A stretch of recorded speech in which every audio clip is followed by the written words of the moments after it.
Hello friends, आप सबका welcome करता हूँ आपके अपनी यूट्यूब चैनल अकेड एग्जाम में। फ्रेंड्स, आज की वीडियो बहुत इंपॉर्टेंट होने वाला है रेलवे ग्रुप डी वाले बच्चों के लिए।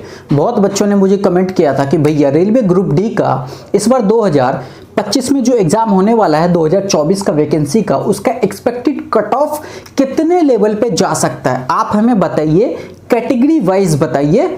इस वीडियो में मैं आपको कैटेगरी वाइज यूआर का, ओबीसी के, एससी, एसटी, ईडब्ल्यूएस सबका कितना कट ऑफ जाने वाला है एक्सपेक्टेड बताऊंगा। साथ साथ आपको किस सेक्शन में से कितना स्कोर करना है, कितने लेवल तक आपको पहुंचना पड़ेगा, वो फाइनल मार्क्स क्या होंगे जिसके जनरल वालों का सिलेक्शन होगा 2025 में। आप सबको पता है कि रेलवे ग्रुप डी में भी बहुत टफ लेवल का क्वेश्चन बनाया जाता है और कंपटीशन बहुत ज़्यादा है। क्यों? क्योंकि जो एनटीपीसी का पेपर देने वाले बच्चे वो भी रेलवे ग्रुप डी में पेपर देते हैं, क्योंकि सेंट्रल गवर्नमेंट की नौकरी किसको नहीं चाहिए। बस आपसे एक छोटी सी रिक्वेस्ट है फ्रेंड्स, वीडियो को पूरा देखना, और जो रेलवे ग्रुप डी वाले बच्चे हैं उनको तो ये वीडियो हर हाल में पूरा देखना है, क्योंकि आज मैं ऐसा एक मास्टर प्लान तरीका बताने वाला हूं जो आप सेक्शन वाइज नंबर लेके आएंगे और प्रीवियस ईयर का कितना इंपॉर्टेंसी होने वाला है वो भी बताऊंगा। प्रैक्टिस सेट कितना लगाना है, मॉक टेस्ट कितना लगाना है, एग्जाम डेट कब होगा, सब कुछ बातें करेंगे। ठीक है, आइए स्टार्ट करते हैं फ्रेंड्स। सबसे पहले हमारे पास हम देखते हैं एग्जाम पैटर्न को देखते हैं। ठीक है, एग्जाम पैटर्न को समझते हैं। एग्जाम पैटर्न है हमारे पास मैथ 25 क्वेश्चन 25 मार्क्स, ठीक है, reasoning 30 question 30 marks, GS, general science, physics, chemistry, biology, computer science, ठीक है, जीएस 25 क्वेश्चन 25 मार्क्स, और general awareness and current affair 20 question 20 marks, total 100 question 100 marks. ठीक है, टाइम कितना दिया रहेगा? टाइमिंग आपका भैया, टाइम आपका यार 90 मिनट दिया जाएगा। ठीक है, 90 मिनट यानी 1.5 घंटे आपके पास टाइम रहेगा। टाइम बहुत है, ठीक है, टाइम की कोई इशू नहीं है। अब सबसे पहले आप इसमें से देखो कि आपका सबसे स्ट्रॉन्ग सब्जेक्ट कौन सा है। ऐसा नहीं है कि इन तीनों चारों सब्जेक्ट में से आपका 2 अगर स्ट्रॉन्ग है 2 वीक है तो आप एग्जाम निकाल सकते हो। अगर 2 आपका वीक है तो एग्जाम नहीं निकलेगा, ये मैं कह रहा हूं। क्यों? क्योंकि कंपटीशन बहुत अच्छे लेवल पे इस बार होने वाला है। वैकेंसी 32,000 समथिंग था, तो आपको ही पता है कि 50 से 60 लाख बच्चों ने अप्लाई किया है ग्रुप डी में। ठीक है, तो आपको ही पता है कि आपको कम से कम इन 4 टॉपिक में से कम 3 सब्जेक्ट में आपको, चाहे तो आप अगर मैथ मान लो कमजोर है किसी का, तो रीजनिंग, जीएस और जनरल अवेयरनेस में आपको स्ट्रॉन्ग करना पड़ेगा। ठीक है, तो आइए देखते हैं स्टार्ट कैसे करें। ठीक है, आप कहां से नंबर उठाएंगे? देखिए, अगर मैं बात करूं मैथ में, ठीक है, मैथ की अगर मैं बात करूं तो मैथ में 2 पोर्शन आते हैं। ठीक है, एक अर्थमेटिक आता है, एक अर्थमेटिक आता है, एक एडवांस आता है। ठीक है, एक एडवांस मैथ पूछा जाता है। 25 में से मान के चलो जो अर्थमेटिक का पोर्शन होता है वो ज्यादा होता है। अर्थमेटिक का पोर्शन कितना होता है? 17 से लेके 20 क्वेश्चन। ठीक है, 20 क्वेश्चन। और यहां पे इसमें कितना हो जाएगा एडवांस मैथ में?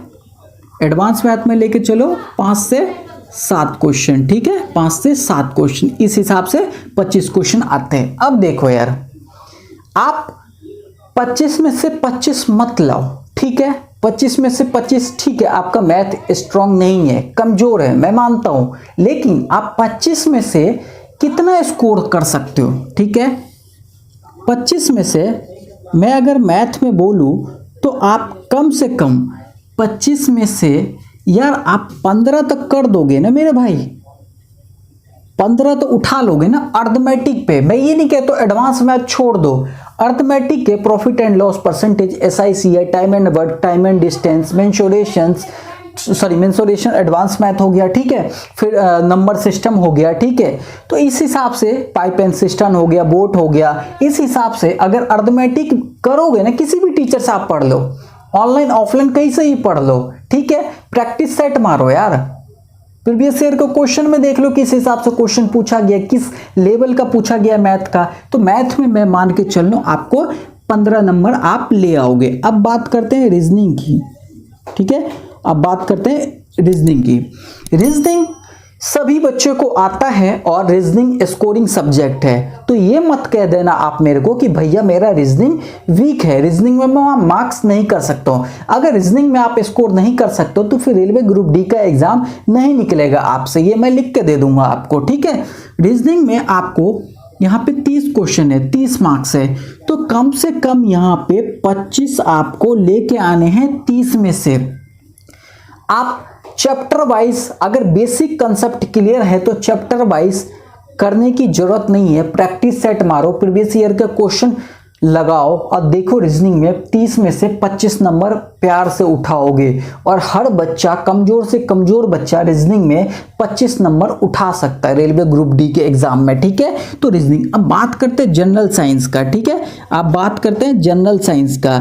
जनरल साइंस में आप कितना लेके आओगे? मैं मानता हूँ फिजिक्स, केमिस्ट्री, बायोलॉजी, बहुत सारे ऐसे बच्चे होते हैं जो आर्ट्स स्ट्रीम से पढ़े होते हैं और कॉमर्स बैकग्राउंड से होते हैं, ठीक, वो साइंस बैकग्राउंड से नहीं होते हैं, ठीक है। तो हो सकता है उसका साइंस का स्टेट, हालांकि साइंस के क्वेश्चन इसमें 10th स्टैंडर्ड का पूछा जाता है एनसीईआरटी बुक के रिगार्डिंग, ठीक है। लेकिन मेरा ऐसा मानना है, जो मैंने एग्जाम दिया ग्रुप डी का, मेरा ऐसा मानना है कि उसमें से 25 क्वेश्चन में से कम 5 से 7 ऐसे क्वेश्चन होंगे जो भैया 11th-12th लेवल पे दिया जाता है जनरल साइंस में से, फिजिक्स केमिस्ट्री में। तो आप नहीं बोल सकते हो कि ओनली 10th स्टैंडर्ड से पूछा जाता है, क्योंकि लेवल बढ़ा देते हैं जीएस का। यार बच्चे को छांटना है ना, कंपटीशन बहुत है, 60 लाख बच्चे हैं यार, 60 लाख को नौकरी थोड़ी ना मिलेगा भाई। हटाना तो बाहर तो करना है ना, वजह तो चाहिए ना रेलवे को बाहर करने के लिए। तो क्या करेगा? आपका क्वेश्चन टफ बनाएगा, कंपटीशन को छाटेगा। तो जीएस का पेपर अच्छे खासे लेवल पे बनाते हैं। तो मैं मानता हूं, चलो आप जीएस में ना भाई 25 में से 25 लाना ना अच्छो की फट जाएगी, ठीक है। तो मैं मानता हूं आप 25 नहीं ला सकते। मैं मानता हूं आप जनरल साइंस में 15 नंबर तो लेके आ जाओगे। इतना तो पढ़ लोगे बुक में से कि यार 15 तो ना करके आ जाओगे। अब बात करते हैं जनरल अवेयरनेस, करंट अफेयर, ठीक है। बात करते हैं जनरल अवेयरनेस और current affair, CA current affair, ठीक है। 20 नंबर का, आपको भी पता है कि 20 नंबर का है, ठीक है। इसमें से अगर मैं जनरल अवेयरनेस की बात करूं तो वही जीके आ जाता है, हिस्ट्री, पॉलिटी, ज्योग्राफी, है ना। तो यहाँ पे भैया ये 10 नंबर का आएगा और करंट अफेयर भी 10 नंबर का आएगा, ठीक है।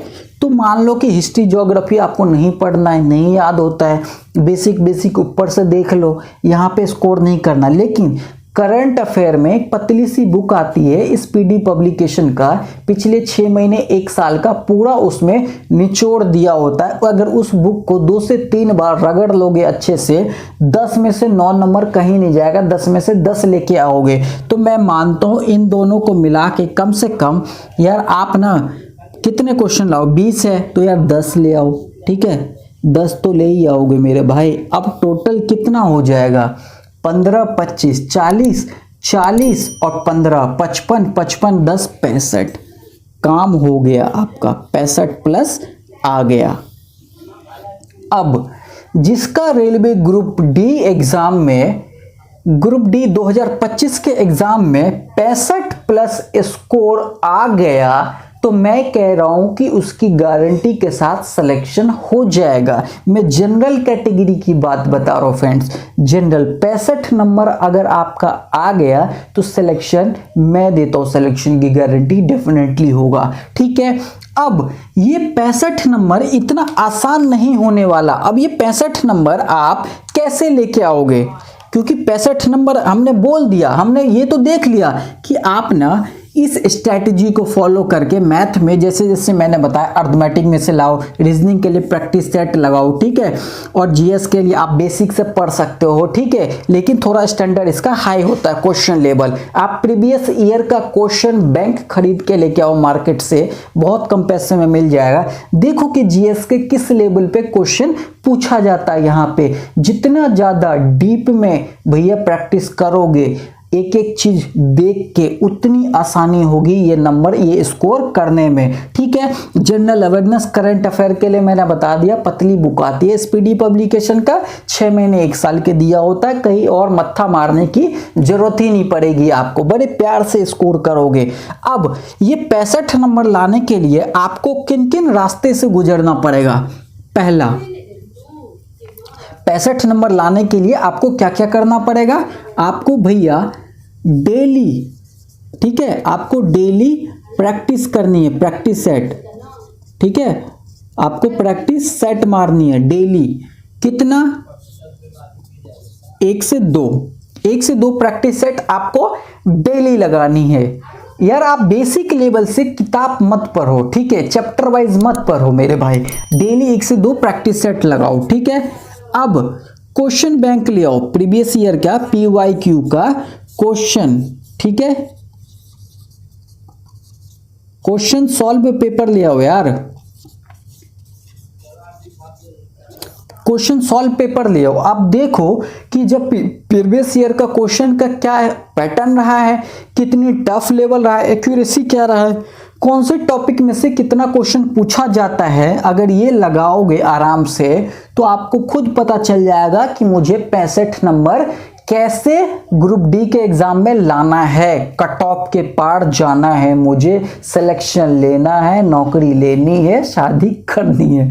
ठीक है, अब पहला हो गया डेली प्रैक्टिस सेट लगाओ 1 से 2, प्रीवियस ईयर क्वेश्चन को सॉल्व करो। ठीक है, बहुत हेल्प करेगा। और तीसरा पॉइंट, मेन पॉइंट सबसे, भैया ऑनलाइन मॉक दो।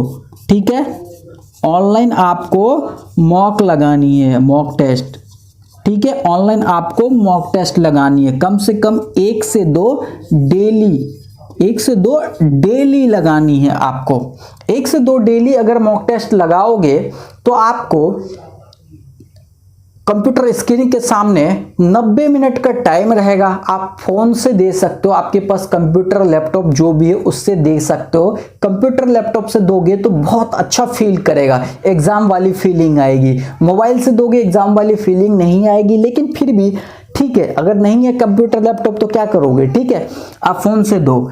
ऑनलाइन मॉक टेस्ट देने से आपके टाइम मैनेजमेंट अच्छा होगा, क्वेश्चंस फ्लक्चुएट होंगे, कभी रीजनिंग, कभी मैथ, कभी साइंस, कभी जीके, कभी करंट अफेयर, ऐसे क्वेश्चन आएंगे तो एग्जाम वाली फीलिंग आएगी। टाइम मैनेजमेंट अच्छा होगा, एक्यूरेसी लेवल अच्छा होगा और फास्ट कैलकुलेशन करोगे, स्पीड बढ़ेगा। ठीक है, तो अगर एग्जाम देने से पहले आपका कम से कम 70 से 80 ऑनलाइन मॉक टेस्ट दे के जाओगे तो मेरे भाई 65 नंबर लाना ना बच्चों वाली खेल हो जाएगा। बच्चे की तरह 65 नंबर लेके आओगे और सिलेक्शन लेके जाओगे। अब बात करेंगे अब एग्जाम डेट का, तो आप ये समझ गए कि आपको कट ऑफ में अगर आना है तो कैसे इन टॉपिक में से कहां से नंबर आपको उठाने हैं। यहाँ पे 65 प्लस स्कोर करना है। 65 प्लस स्कोर कैसे करेंगे? तो डेली प्रैक्टिस सेट मारेंगे 1 से 2, प्रीवियस ईयर के क्वेश्चन पेपर सॉल्व देखेंगे, एनालाइज करेंगे, उसमें क्वेश्चन लगाएंगे, एग्जाम पैटर्न समझेंगे, क्वेश्चन का टफ लेवल समझेंगे। फिर ऑनलाइन मॉक टेस्ट 1 से 2 डेली लगाना है, डेली रुकना नहीं है। ठीक है, तो इस तरीके से 65 प्लस स्कोर हो जाएगा। बोलोगे कि भैया कट ऑफ तो बताए नहीं, बता रहा हूं कट ऑफ, अभी रुक जाओ। अब एग्जाम डेट की बात करते हैं। ठीक है, एग्जाम डेट की अगर मैं बात करूं, एग्जाम डेट की बात करो, आप सबको पता है कि आरआरबी एनटीपीसी 12th लेवल वाले बच्चों का एग्जाम भैया 7 अगस्त से स्टार्ट है। सितंबर में उनका 8 तारीख तक आई थिंक खत्म है। ठीक है, तो अगस्त से लेकर सितंबर तक उनका चलेगा और सितंबर मान के चलो पूरा महीना एग्जाम नहीं होगा। आपका जो एग्जाम होने की पॉसिबिलिटी है वो अक्टूबर है। ठीक है, अक्टूबर से लेके आपका नवंबर तक एग्जाम चलेगा। ठीक है, नवंबर 2025 तक एग्जाम चलेगा, यानी अक्टूबर में आपका एग्जाम होने की पॉसिबिलिटी 70 to 90% है। ठीक है, अक्टूबर से नवंबर एग्जाम चलेगा, यानी अक्टूबर में होगा। तो अभी जुलाई चल रहा है। ठीक है, आज कितनी तारीख होगी? जुलाई। ठीक है, आज ऑलमोस्ट 13 तारीख हो गया।